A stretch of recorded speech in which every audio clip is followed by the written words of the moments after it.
কাঁচা মনের মতো চলবো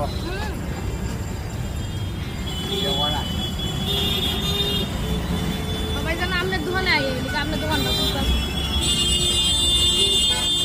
ভালো হইলো তো এই জন্য আইয়া না, খারাপ হইলো তো এই জন্য আইয়া না, খাওয়াই তো যেমন